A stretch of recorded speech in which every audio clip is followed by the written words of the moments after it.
Hello WhatsApp guys, আশা করি সবাই ভালো আছো। তো আমিও ভালো আছি। আজকে নতুন আরও একটি ব্লগ নিয়ে এসেছি। আর আজকের ব্লগটি খুব স্পেশাল হবে, কারণ হচ্ছে বরিশাল টু ঢাকা লঞ্চ জার্নিটা তোমাদের মাঝে শেয়ার করব। তো দেখতেই পাচ্ছ আমরা অলরেডি উঠে গেছি লঞ্চের ভিতরে। এখান থেকে নামটা লেখা ছিল লঞ্চটার নাম ছিল প্রিন্স আওলাদ 10। তো এই লঞ্চটা নতুন একটা লঞ্চ। তো আমরা এই নতুন লঞ্চ দেখি, তার জন্য এইটাই উঠেছি, এইটাই আমরা যাব এবং এই লঞ্চের যত ভিউ আছে তোমাদের দেখানোর চেষ্টা, তবে ভিডিওটি কন্টিনিউ করতে হবে। আর যদি কন্টিনিউ করো তাইলে বুঝতে পারবে যে আসলে লঞ্চ জার্নিটা কত সুন্দর এবং লঞ্চের ভিতরে কত সুন্দর ভিউ, সব কিছু তোমাদের দেখানোর চেষ্টা করব। সো ফাইনালি চলে যাচ্ছি আমরা সামনে, দোতলায় যাচ্ছি। দোতলায় গিয়ে তোমাদের দেখাবো যে সামনের ভিউটা কত সুন্দর হয় এবং এখানে আসলে বোঝা যায় যে আসলে অনেক লাক্সারি একটা ভিউ। তোমরা দেখলেই বুঝতে পারবে যে এখান থেকে কত সুন্দরভাবে লাইটিং করা ছিল, সবাই ছবি তুলতেছিল এবং এখানের জায়গাটা উপভোগ করতেছিল। সেম আমিও এখানের জায়গাটা ফিল করতেছিলাম এবং চারপাশ থেকে ঘুরিয়ে ঘুরিয়ে ভিডিও নিচ্ছিলাম এবং বাইরে দেখাচ্ছিলাম।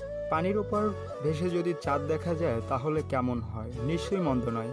ভেসে ভেসে চাঁদ দেখতে চাইলে কোথাও নৌকা নিয়ে মাঝ নদীতে বসেও দেখা যায়। তবে যদি দূরে কোথাও ভ্রমণের সময় পুরো চাঁদের সৌন্দর্য উপভোগের পাশাপাশি সূর্যোদয় দেখতে চান এবং সেই সঙ্গে পেতে চান সুস্বাদু খাবারের স্বাদ, তাহলে অবশ্যই প্রিয় বাহন হবে লঞ্চ। নৌ, বাস বা ট্রেন ভ্রমণের মতো দীর্ঘ সময়ের যাত্রাতে লঞ্চ আপনাকে ক্লান্তিতে ফেলবে না, উল্টো বরং প্রশান্তির সাগরে ভাসিয়ে নিয়ে যাবে।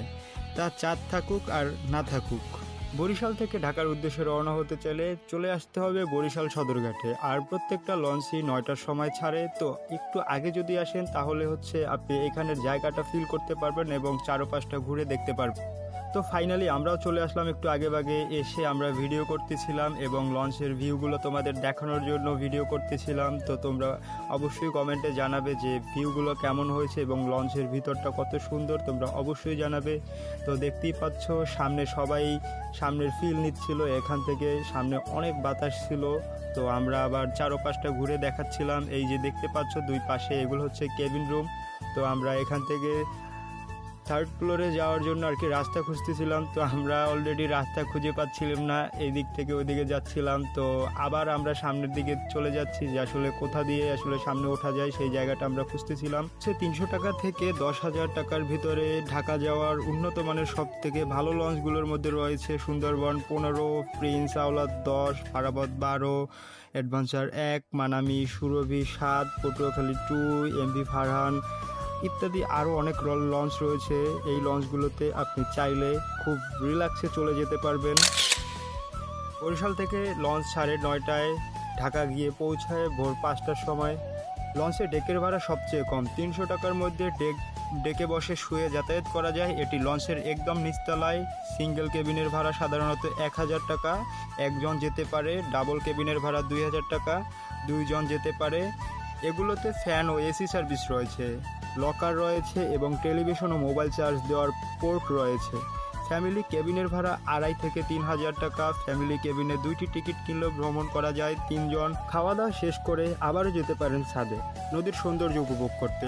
পরদিন সূর্যোদয় দেখতে চান তাহলে খুব ভোরে ছাদে গিয়ে বা ব্যালকনিতে চলে যেতে হবে। ভোর 5টায় লঞ্চ পৌঁছাবে ঢাকায়, তবে চাইলে 8টা পর্যন্ত লঞ্চে ঘুমিয়ে নিতে বা অবস্থান করতে পারবেন, এরপর ফ্রেশ হয়ে নেমে যাবেন। ফাইনালি চলে এসেছি আমরা ঢাকার কাছাকাছি। এটা হচ্ছে আমরা বুড়িগঙ্গা নদীতে চলে এসেছি। এখান থেকে আমি ঘুরে ঘুরে দেখাচ্ছিলাম। আসলে আমাদের লঞ্চটা খুব লেটে ঢাকা চলে আসছে, কারণ এর আগে আমাদের অনেকগুলো লঞ্চ চলে গেছে, আমাদের লঞ্চ যাচ্ছেই না, খুব স্লো চলছে। তো লঞ্চ জার্নিটা আমার কাছে ভালো লেগেছে, বাট লঞ্চের সার্ভিসটা আমার কাছে ভালো লাগেনি, কারণ গিয়ে আমাদের খুব তাড়া ছিল, আমাদের খুব তাড়াতাড়ি যেতে হতো। এই যে দেখতে পাচ্ছ তোমরা, এই যে বুড়িগঙ্গা নদীর ভিউটা সকালবেলা কত সুন্দর ছিল, জাস্ট ওয়াও। বুড়িগঙ্গা নদী বাংলাদেশের উত্তর কেন্দ্রীয় অঞ্চলের ঢাকা নারায়ণগঞ্জ জেলার একটি নদী। নদীটির দৈর্ঘ্য 29 কিলোমিটার, গড় প্রস্থ 302 মিটার এবং নদীটি প্রকৃতির খুবই সৌন্দর্য একটা নদী। বাংলাদেশ রাজধানীর বুড়িগঙ্গা নদীর তীরে অবস্থিত। 400 বছর আগেও এই নদীর তীরেই গড়ে উঠেছিল ঢাকা। আর এই নদী নগরীর পানীয় জলের অন্যতম গুরুত্বপূর্ণ উৎস। কলকারখানার রাসায়নিক বর্জ্য, গৃহস্থলীর বর্জ্য, চিকিৎসকের বর্জ্য বুড়িগঙ্গায় মূল দূষণকারী। ঢাকা শহর থেকে প্রতিদিন 4,500 টন কঠিন বর্জ্য নিঃসরণ হয়। উল্লেখিত করে বেশিরভাগই বুড়িগঙ্গায় পতিত ফাইনালি চলে এসেছি আমরা সদরঘাটের কাছাকাছি। এখন আমাদের লঞ্চটা কিছু সময়ের ভিতরেই আজকের ভিডিওটা এই পর্যন্তই ছিল। ভিডিওটি ভালো লাগলে অবশ্যই লাইক কমেন্ট শেয়ার দিবে এবং পরবর্তী ব্লগে আবার দেখা হবে। Bye bye.